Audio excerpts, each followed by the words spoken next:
that I am committed to stop drugs before I go out.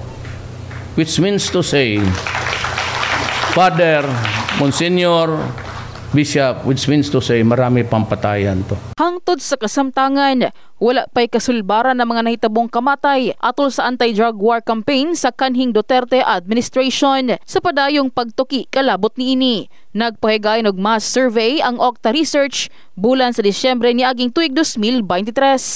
Mokabat matud pa sa 55% sa hamtong ang pangidaron sa nasud ang nahimong pabor nga makig-alay ng gobyerno sa Pilipinas sa ginahimong investigasyon sa International Criminal Court kon ICC kalabot sa drug-related killings sa administrasyon ni kaning Pangulong Rodrigo Duterte. Sa gihimong pagtuon, 55% ang nagkanayong pabor sila nga magkooperar ang Pilipinas sa ICC gikan sa kauluhang bahin, samtang ang pinakaubos nga porsyento ang anaa sa Mindanao nga nakakuha og 42% nga pabor niini. Dinhi sa Jansan, usa sa mga mipabor nga makig-alay ng gobyerno sa investigasyon sa ICC si Julieto Salazar. Asa gibutyag nga angaya makig-alay ng nasud mahitungod usa-usab ang Pilipinas nga nahimong miyembro sa ICC.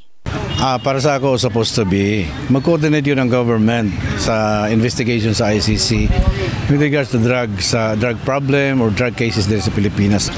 Kasi para sa ako, it's one of the measures na ma-prevent later, diba?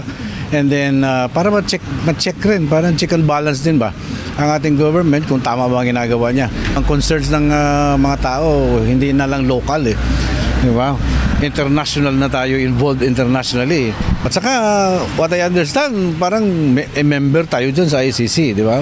Nakuha usab sa Mindanao ang taas nga porsyento nga 58 asa babag sila nga moapil sa investigasyon sa ICC, samtang 35% ang gikan lamang sa Balance Luzon area. Si Jess Pahunang, usa sa mga adunay kahibalo sa issue sa drug war probe sa ICC, ang nagpadayag usab sa iyang opinyon kalabot niini. Adi ko mo o yun anak kay gawas kung wala nagpangsyon ng atong justice din kuan mo pabor ko sa ICC, pero atong justice din katrabaho man kapangsyon man atong balaod din nasa tay kaguling yung balaod di ta pwede nilabtan, lalo na sa Duterte administration nausab gid ang Pilipinas.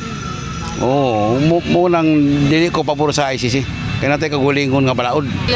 Kay kung mo man na mga ICC ta kuan na mga kanagabot og balaod dina kay wala pangsyon nilang balaod. Kahibaloang gihimo ang mass survey sa 1,200 ka mga adult respondents nationwide. Samtang paday nanawagan ng gustisya ang mga pamilya sa mga gikaingong biktima sa alleged anti-drug war killings sa kaning administrasyon. In the heart of changing lives, kini si MJ Fernandez sa Brigada News Jansan. Brigada News.